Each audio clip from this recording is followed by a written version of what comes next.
उसको प्ले करो।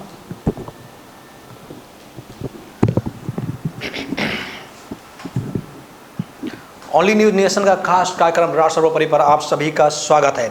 महाराष्ट्र में सियासी भूचाल आ चुका है और महाराष्ट्र के सियासी भूचाल में उद्धव ठाकरे की राजनीतिक जड़ें हिल चुकी हैं। अब यहाँ सवाल ये है कि क्या उद्धव ठाकरे महाराष्ट्र में शिकारी हैं या खुद शिकार बन बैठे हैं। आज हमारे साथ राजनीतिक विशेषज्ञ बैठे हैं, विशेष जी और विशाल यादव जी, लगातार महाराष्ट्र पर अपनी पकड़ बनाए हुए हैं। हम विशाल से जानना चाहेंगे कि वो महाराष्ट्र में जो सियासी भूचाल चल रहा है उसको किस नज़र से देखते हैं।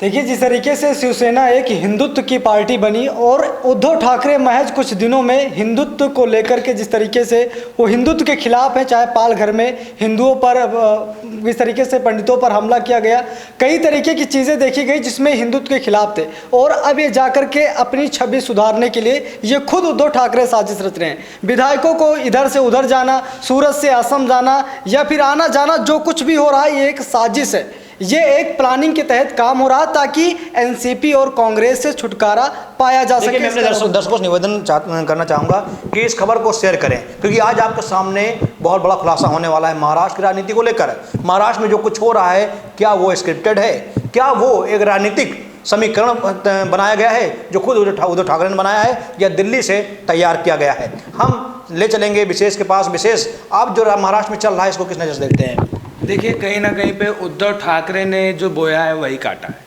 जैसा कि हम सभी जानते हैं कि बाला साहब ठाकरे ने जब ये पार्टी बनाई थी शिवसेना, तो उन्होंने एक ही एजेंडे पे इस पार्टी को चलाया, वो था हिंदुत्व का एजेंडा।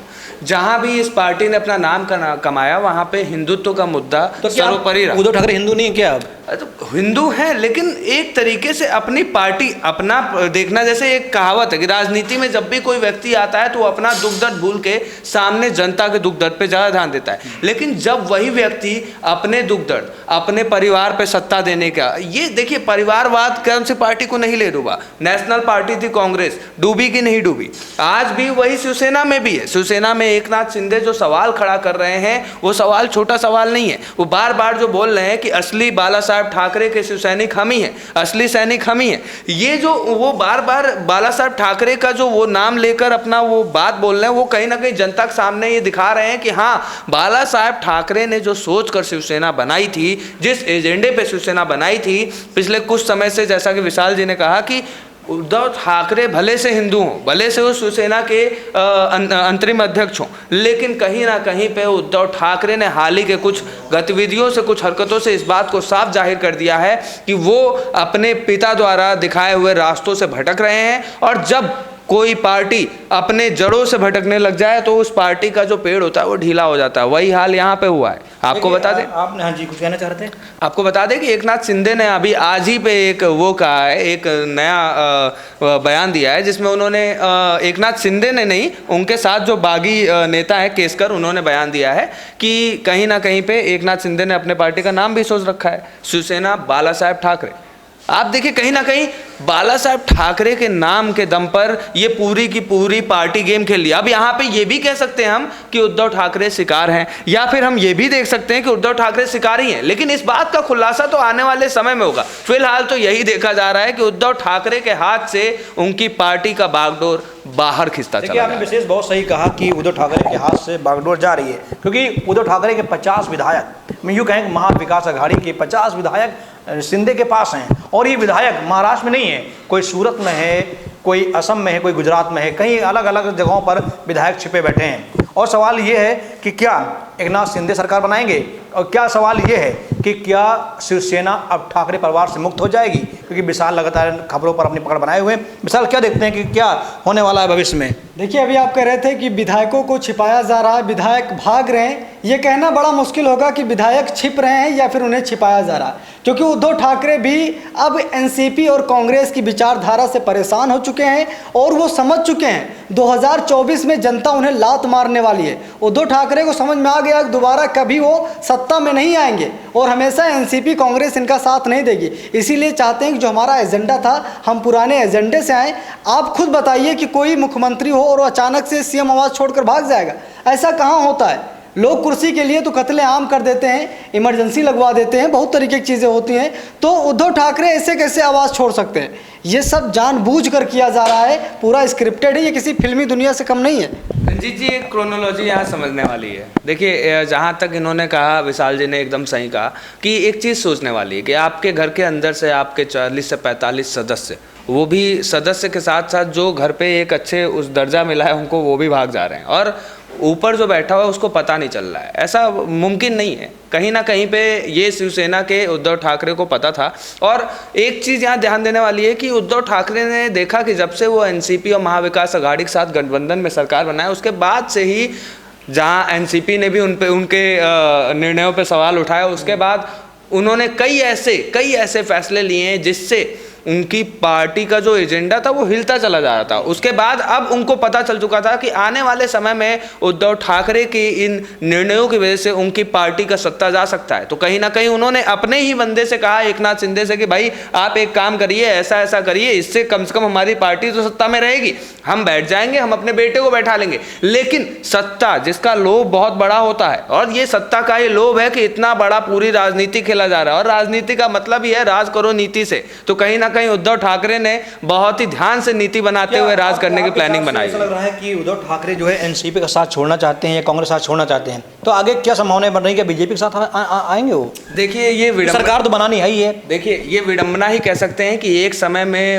वो बीजेपी जो सत्ता बनाने के लिए दोस्त ढूंढती फिरती थी, आज के समय में उसी के विपक्षी पार्टी दोस्त की नज़रों में उस बीजेपी को ढूंढ रहे हैं। तो कहीं ना कहीं ये कहना भी गलत नहीं होगा कि शिवसेना को सत्ता बनाने के लिए भाजपा का साथ लेना जरूरी है, क्योंकि आने वाले समय में फिर वही बात, इस समय हमारे देश में जो माहौल चल रहा है ना, हमारा देश दो खेमों में बढ़ चुका है। एक तरफ कुछ विपक्षी पार्टियां ऐसी हैं जो सिर्फ और सिर्फ मुस्लिमों को ही सपोर्ट कर रही हैं, वहीं दूसरी तरफ एक विपक्षी पार्टी ऐसी है जो लगातार हिंदुओं को सपोर्ट कर रही है। यहाँ पे दो खेमों में पार्टियां बढ़ चुकी हैं। अब राजनीति हिंदू मुस्लिम को लेकर हो रही है, और इसमें शिवसेना कमजोर होती दिखाई दे रही थी।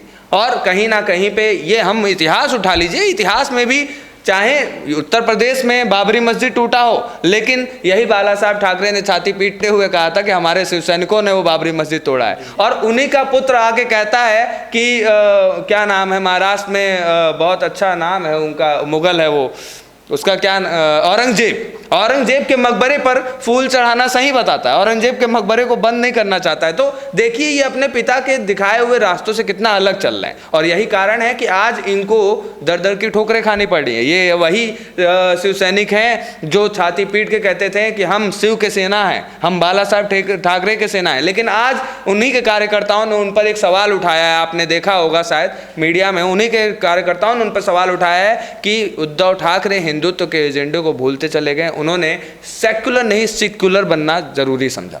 जी, विशेष का जो आरोप है बड़ा गंभीर है, वो एजेंडे से दूर होते चले गए हैं।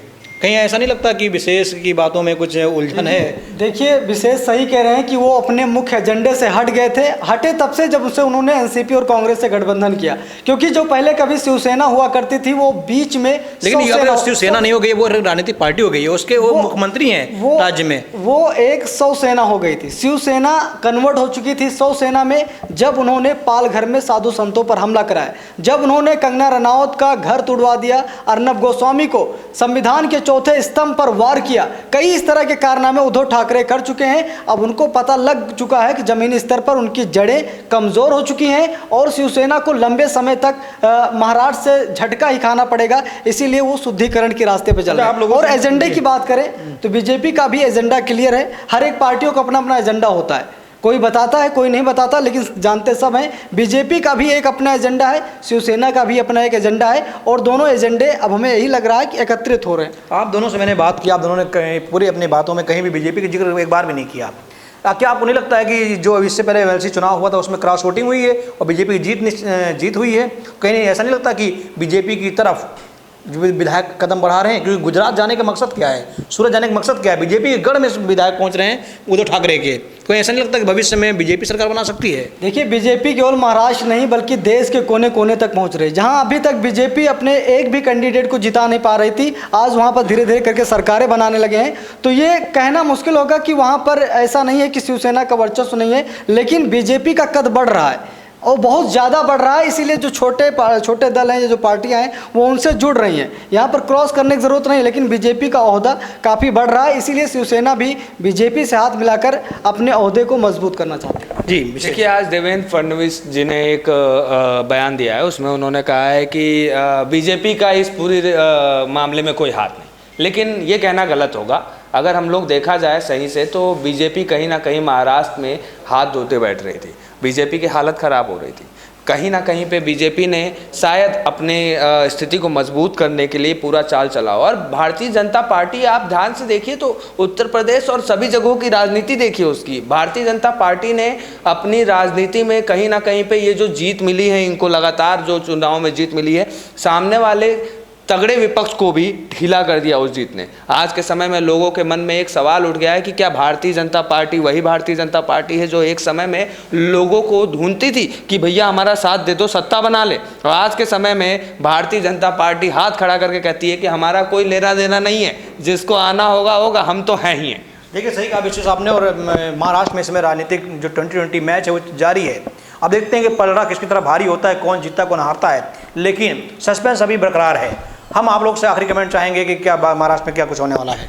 बिल्कुल, देखिए महाराष्ट्र में जो कुछ हो रहा किसी फिल्मी दुनिया से कम नहीं है। विधायकों का आना जाना ये सब एक ड्रामा है, एक सोची समझी साजिश है, इसके अलावा कुछ नहीं। उद्धव ठाकरे चाहते हैं एनसीपी और कांग्रेस से अपनी जान बचाना और महाराष्ट्र में लंबे समय तक राज करना चाहते हैं। देखिए, ऐसे समय पे मुझे देवेंद्र फडणवीस की एक बयान याद आता है, जिन्होंने कहा था कि मैं समंदर हूँ, लौट कर जरूर आऊँगा, और जब आऊँगा तो लहरों के साथ आऊँगा। यही समय है, समंदर वापस लौट कर आया है। मुंबई के किनारों पे अब सुनामी आने वाली है जो भगवाधारी ला रहे हैं। कहीं ना कहीं पे ये पूरी जो राजनीति है ये इन भगवाधारियों की पूरी सेंध है, जिसने महाराष्ट्र की सियासत में उथल पुथल मचा दी है। जी बिल्कुल सही कहा आपने। वो मेरा आपसे निवेदन है कि आप लोगों को पूरी जानकारी मिल गई होगी महाराष्ट्र में क्या कुछ होने वाला है। हमारी डेली जो कार्यक्रम है राष्ट्र सर्वोपरि डेली शाम 9 बजे आपके सामने आता है। मेरा आपसे निवेदन है कि आप इस कार्यक्रम को सहयोग और प्यार देते रहें। बहुत बहुत धन्यवाद।